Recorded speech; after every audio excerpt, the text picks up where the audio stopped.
bienvenue dans la rivière de la Grande Savannah. Pour un délice, un paradis, venez profiter de cette eau. En toute journée, toute année, vous serez le bienvenu. Attends, ce sont des termites. Termitas, acá hay pedacito, ¿no? De... Ahí. Et voilà, on s'est dit qu'on se revoyait bientôt, donc bientôt je serai de retour quand, je sais pas, des mois, des années, on verra, mais bien hâte de le revoir. Alors je suis à 15 minutes de la frontière et il est quelle heure? Et il est 5h21, donc il me reste 40 minutes pour avoir quelqu'un qui me prend en stop. 15 minutes moins 40, 25, c'est-à-dire que j'ai 25 minutes à attendre qu'une voiture me prenne, sinon bah, il sera peut-être trop tard.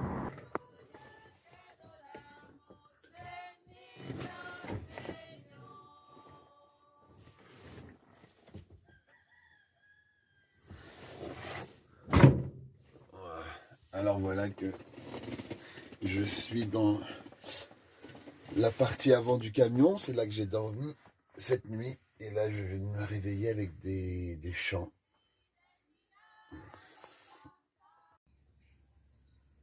Bon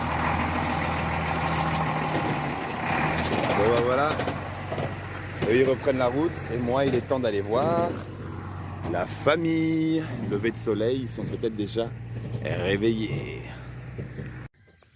Bon et bien voilà, c'est là que tout a commencé pour moi le Venezuela. Alors que j'arrivais pieds nus avec un t-shirt, un short, et bien j'entrais dans ce village. Et bah, je vais rejoindre cette première famille qui m'avait accueilli, qui m'avait montré comment faire ce sac qu'ils font ici pour amener leur bois ou ce qu'ils ont dans leur champ cultivé. Donc le grand-père Grégory, mon ami, qui m'a tout montré. Donc je suis content d'aller les rejoindre là, c'est lever de soleil, c'est bien. Donc j'arrive dans un instant.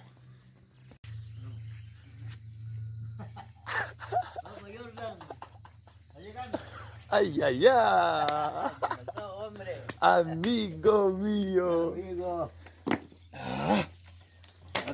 Bien. Ah, placer de verte. Ya sabía que te Mi había amigo, sí. Ah, mira, ¿y vos? Ya Lorena, Lorena. llegó hermano. Azúcar macat. Qué frío, pues. Epa, mi amigo. Alors voilà mon grand ami, qui est le fils de Grégory. Aka. Et voilà, on est là le matin. Et voilà. Et regardez, ils ont gardé le petit panier. Hop. Wow. Y repollo, como siempre. Se lo hice yo. Regálese las chicas. Voyez, Grégory fait ça. Wow. Entonces, ¿hasta allá pescado? Sí. ¿Lleno? Okay. Ah, Poco, mucho. la mitad. Comiste rico. El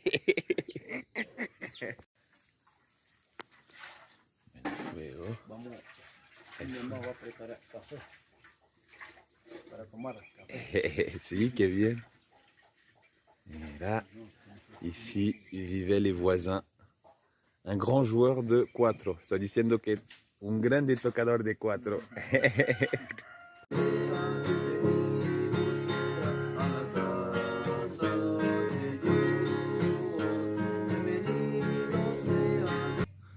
Il est en train de faire le yaguare, la mochila que j'ai. Alors c'est des petits, plus petits.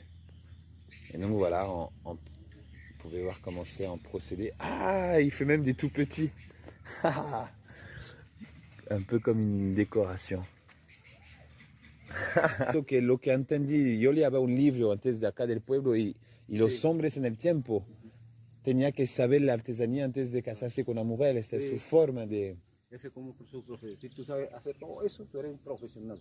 Si no, no tenía chicas si no sabías hacer artesanía. Y cacería también. Ah, Tiene que saber cacería, pescar, cacería, artesana. Y así conseguía una mujer. sí. Donc dans le temps, pour avoir une femme, il fallait être artisan, savoir faire ça, y aller chasser. Pero los hombres que no sabían artesanía, ¿también encontraban mujer o no? No, bueno, Sí, igualito. Bueno, ponen un pobre que no sabe nada. Hagan eso. No, no sé nada. quiero esto. No, no sé nada. Es difícil. Claro. Es difícil, pero cuando uno, hombre, saber hacer algo y tenía un conuco, Y conuco también. Es todo, importante. todo. Conuco. Saber cortar con las Un hachas. palo grande de esto. Alors, vous voyez, la yucca pour faire le cassave, c'est ça qu'on utilise. Donc, quand ça tire, ça vient en fait en tirant, on vient l'attacher sur le bout de bois que vous voyez là-bas. Et donc, peu à peu avec le bout de bois, on descend pour mettre plus de pression et enlever tout le jus. Et donc, ce qui reste permet de faire le cassave. Et après, avec la même eau, il y a un amidon qui reste qui permet de faire un autre cassave ou un jus qui s'appelle cachire. Opa.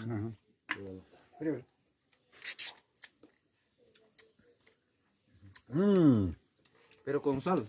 ¿Hay Con sal? picante. No, Hay nada. Pero ya está salado. Pero con sal y picante. Es más sabroso. Ok, attends, je vais vous expliquer. Y Du cebolla. manioc, de la yucca, je vous ai montré là-bas, on l'exprime et du coup là il reste la farine avec laquelle on peut faire le cassave qui est très bon. Quand on exprime, il reste de l'eau. Cette eau-là avec l'amidon, si on la fait bouillir, on obtient ce jus-là qui est super bon et que souvent on peut le prendre comme ça pour accompagner le poisson, des plats où on lui met du piquant, chili avec du sel, donc c'est comme une salsa qui reste. Donc de cette eau qu'on va faire bouillir. Sinon cette même eau, avant de la faire bouillir pour obtenir ça, si on la laisse décanter, on obtient l'amidon. Et de l'amidon, ça c'est par exemple la tapioca ou ça ici. Donc voilà, c'est avec la yucca, on fait plein de choses. ¿Y cómo otra vez el nombre de este? Kumache. Kumache. Alors ça, c'est ce que je mangeais durant des semaines tous les jours. Repollo. Donc voilà, c'est une verdure qu'ils ont ici. Et cassave, de la yucca. Mhm. qué rico. Qué rico. Tinto. Attends, ce sont des termites. Termitas. Acá hay pedacito, ¿no? De... Ahí. Son igualitos. Picante. Ah. Et donc, ella lo encontró celle qui est... Il a... Hein? Puro. Mhm. A ver.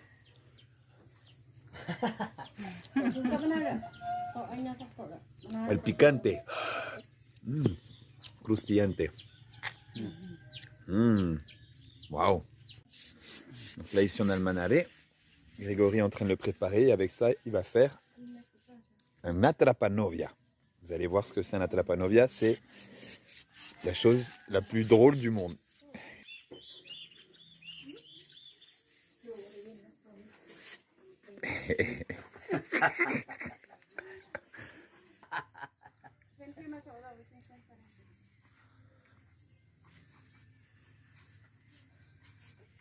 La cabullita. Apenas es fuerte.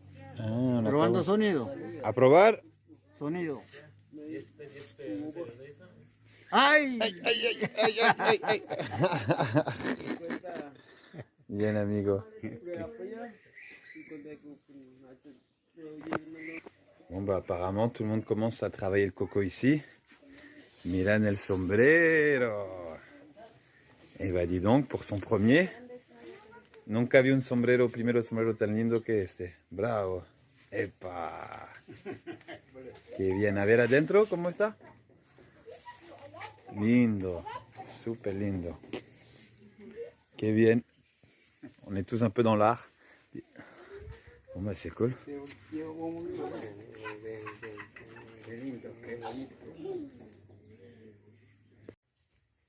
Bon, et alors maintenant, une petite douche dans la rivière, me rafraîchir avant de reprendre la route. Il est déjà 1h de l'après-midi, du coup, il faut qu'aujourd'hui j'aille au Brésil. Donc il me reste plus très très longtemps, mais quand même, il va falloir que j'y aille malheureusement. Mais quelle belle matinée. Quelle belle matinée. Regardez le paysage ici. Incroyable, magnifique, la grande savana. Waouh.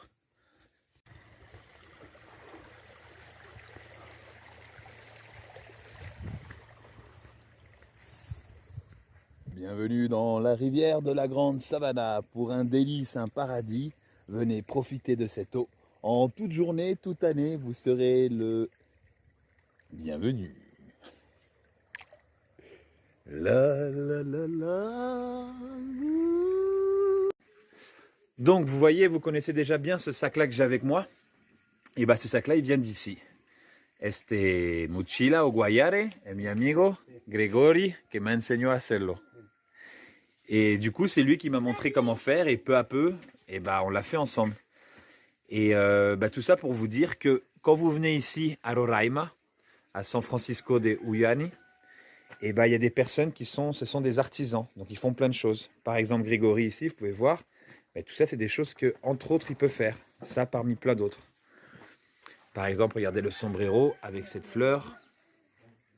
Ici, on appelle ça atrapa, me enseña? Atrapa, atrapa novia. Hop, on tire. Et hop, et là. Et du coup, c'est ça que vous allez trouver ici, beaucoup d'artisans. Donc évidemment, je vous conseille Grégory, qui est mon grand ami, qui a un talent incroyable, un des anciens d'ici. Et ici, c'est simple, il y a beaucoup de personnes qui vont à Roraima. Donc c'est une montagne magnifique, incroyable. Et vous pourrez trouver des guides. Donc là, tienes un guía de los mejores. Mi amigo Grégory, yo tengo una pregunta para ti. ¿Me viste llegar acá? Sí. Casi sin nada, ¿no? Sí. Short, camiseta, pasaporte, una chula nada más.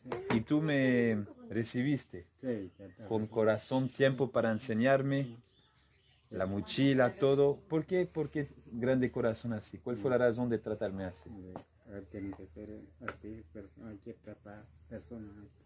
¿No parecía que yo estaba un poco loco? No. Te pones loco. Cuando yo te loco, me ando desnudo, ¿viste? Bueno, quería decirte, por supuesto, amigo, muchísimas gracias otra vez. Okay. Bueno, gracias. Okay. Ojalá nos veo pronto, ¿no? También voy a regresar. Sí, no, pero de verdad, Sí, ¿sabes? tranquilo. Tú ya lo sabes. Te lo digo otra vez, gracias. Et donc voilà, c'était très court, mais on a bien rigolé. Et là, il doit sûrement se dire, mais il parle en français, qu'est-ce qu'il est en train de raconter? ¿Qué es lo que estoy diciendo en francés? Hein? Tal vez digo cosas locas de ti. Et voilà, on s'est dit qu'on se revoyait bientôt, donc bientôt je serai de retour quand, je sais pas, des mois, des années, on verra, mais bien hâte de le revoir. Bon la route continue, il faut quand même que j'arrive maintenant à la frontière avant la nuit, sinon... sinon tout ça, ça sera fait pour... je serai illégal quoi. Donc c'est pas trop le but de la journée. Donc là je fonce vers Santa Elena. ¿Cuántos kilómetros falta hasta Santa Elena? 1 kilómetro. ¿Cuánto? 1 kilómetro. ¿Un? Sí. ¿Cómo un? Hasta Santa Elena. Bueno, soy con mi amigo Davis. Gracias a Davis. Alors en fait, il vient un peu me sauver la vie. Je viens tout juste de sortir du village à l'intérieur. Il est 3h et la frontière ferme à 6h. Je suis à peu près un peu plus d'une heure du premier village qui lui se trouve ensuite à 30 minutes pour un deuxième stop. Donc je vais arriver vers 4h et il me restera 2 heures pour arriver à la frontière. C'est juste, mais du coup il vient vraiment de m'aider. Bon voilà, beaucoup de nostalgie et de joie d'avoir quitté le village et maintenant qu'on Davis, je me rapproche tout proche de la frontière du Brésil. Au revoir, j'y suis presque. Bon, alors il est 4h15 et dans du coup 1h45 la frontière ferme. Ça va quand même, je viens d'arriver tout juste à Santa Elena. En voiture, si quelqu'un me prendrait maintenant, je suis à 20 minutes. Donc là, je marche pour être à la sortie, faire du pouce, ça devrait aller. Je pense que j'arriverai à temps. Arriver là-bas, du coup, je serai au Brésil, il sera quand même de nuit. C'est pas toujours le mieux d'être de nuit proche d'une frontière pour dormir, mais bon, ça sera juste cette nuit, on verra bien une fois que j'arrive là-bas. Donc ça va, j'ai l'impression qu'on est bon, là, ça devrait bien fonctionner. Peut-être la petite chose, donc c'est quand même depuis longtemps je l'ai, mais c'est vrai que je le prends pas trop. Bon, on va bien voir. Mais pour faire rapidement, et là je vais le savoir bientôt, quand j'étais au Venezuela, après 3 mois il fallait que je fasse une prolongation du visa. Du coup sur l'île Marguerite, la migration m'a dit tu sors du pays, comme la Colombie tu reviens, t'as un autre 3 mois. C'est donc ce que j'ai fait. Je suis allé en Colombie. Et une fois revenu, eh bien, c'était pas le cas en fait. Ça arrive souvent ici, hein, même si c'est le gouvernement ou d'autres établissements qui peuvent paraître confiance, les messages sont souvent différents d'un endroit à l'autre. Et donc j'avais aucune possibilité d'accès, parce que j'avais pas le droit de faire ça pour revenir au pays, et je pouvais pas retourner en arrière en Colombie. Pour une autre histoire qui serait longue, que je pourrais raconter à un autre moment, mais c'est une histoire, disons une histoire d'amour et de Covid, voilà, qui a fait que j'étais en pleine frontière, je pouvais pas aller en Colombie, ni au Venezuela, j'étais pendant plusieurs journées, je suis resté en pleine frontière. Et du coup, sans territoire, sans lieu. Du coup, c'était drôle, c'était pas mal de journées là. Tous les douaniers, les policiers m'appelaient. Il y avait un film, je crois, qui s'appelle Le Terminal. Ils me comparaient toujours à ce film-là. Tout le monde trouvait ça drôle. Donc c'était sympa. J'ai pu voir un peu la vie aux frontières entre comment tout le monde vit, un petit peu les techniques de légal, illégal, les marchés qu'il y a. Bon, c'était bien, vraiment intéressant et dans une situation en plus hors de contrôle qui fait qu'on lâche prise, on est juste là. Enfin, c'était vraiment bien. Ça m'a fait du bien d'être là-bas. Mais du coup, avec le temps, entre amis et tout ça, on m'a donné un accès au Venezuela. Après après plusieurs journées, beaucoup d'attentes, et ben on m'a donné un tampon. Et j'avais rendez-vous à la capitale, sauf qu'à la capitale, ils m'ont dit que c'était pas légal ce qu'on m'avait donné. Je pouvais pas être au pays. Et donc on m'a dit, il faut que tu partes. Tu as 2 semaines pour partir prendre un avion. Donc j'ai fait une fausse réservation d'avion, évidemment. Je savais que j'allais pas pouvoir le prendre, et donc je suis toujours avec ce tampon-là. Où dans le système il y a écrit que je serais du coup illégal, j'aurais dû partir du pays. Et donc voilà, ça paraît compliqué, mais j'ai quand même l'intuition qu'arriver là-bas, c'est une très grande frontière, peut-être qu'ils ont des ordinateurs, mais le tampon que j'ai l'impression que je croise les doigts et qu'il suffira pour qu'ils voient que ça fait exactement aujourd'hui 3 mois et que je vais dans les délais. Si c'est pas le cas qu'il y a un ordinateur, bah, il verra que je devrais déjà être hors du pays, qu'il y a un message sur moi, mais je sais pas, j'ai assez confiance, on va bien voir. Mais bon, pour le moment, il faut que j'arrive là-bas. Donc voilà, là je suis à Santa Elena, je marche, je traverse la ville, je fais du stop et j'ai 1h15 pour y arriver. C'est parti.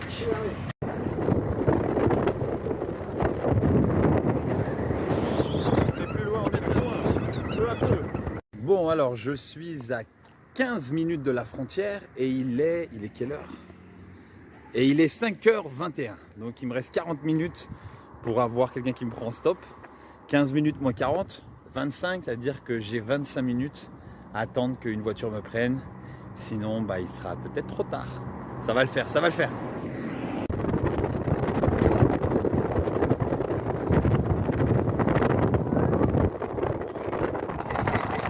Il est 5h47, on vient de me prendre 13 minutes. Un Carvalho de Brésil vient de me prendre en stop. Je suis tout juste. Ah là là là là. 5h59, je suis arrivé. Gracias. Ouh, à 1 minute près. On y est. Incroyable. Je suis sauvé. Et oui, vous avez bien compris, c'est fait. Et je commençais un petit peu à pas stresser, mais bon, un petit peu quand même. Je le voyais prendre mon passeport, super gentil. Il me dit, bon, t'arrives juste à temps, on allait fermer et tout. Et je vois qu'il commence à taper sur son ordinateur. Et du coup, là, quelqu'un arrive, on commence à parler. Et donc là, je sais qu'il se passe ça à côté de moi. Hey, gros sourire et tout. Et je m'attendais à ce qu'il me dise, mais un commentaire, quoi. Et finalement, il me dit, hey, je me retourne. Il me tend le passeport. Il me dit, bon, bah, bon voyage. Ouais. Donc, c'est parti. Là, j'arrive au Brésil. Je marche, je pense, un petit 10 minutes de marche. Et on va voir. Tant que ce soit ouvert, fermé, je pense que c'est ouvert. C'est plus très grave. Maintenant, j'ai le temps. Et on va redormir. Quand j'étais arrivé par cette frontière, c'était pas super comme endroit pour dormir, mais là c'est bien, c'est super. Ça a été cool ces dernières journées, comme si toutes les étoiles, les planètes étaient alignées, hein. Même les étoiles brillaient. Tout a fonctionné. J'ai pu, en plus, quand même, en allant vite, prendre du temps avec les personnes, pas être trop stressé. Ça, c'est une belle leçon pour moi. Même pris par un objectif, j'ai vraiment pris du plaisir dans ces 3 journées-là. Et voilà, c'est bien. Maintenant, on va voir ce qui s'offre à moi, le Brésil, à parler en portugais. J'ai déjà commencé, la dernière qui m'a pris en stop, Carvalho. Eu falo português, mas eu acho que eu tenho que va fechar a fronteira. Bon, allez. Et sur un petit coucher de soleil, c'est parti! Toujours à 10 sur une assiette 7, toujours la même équipe 7, mon thermostat 7, moi j'appelle pas ça un fit mais un alignement de planète. Mon frère est au zénith, c'est toute l'équipe qui brille avec. Tu connais ta réplique, lève les yeux, lève la tête, lève les bras et fais.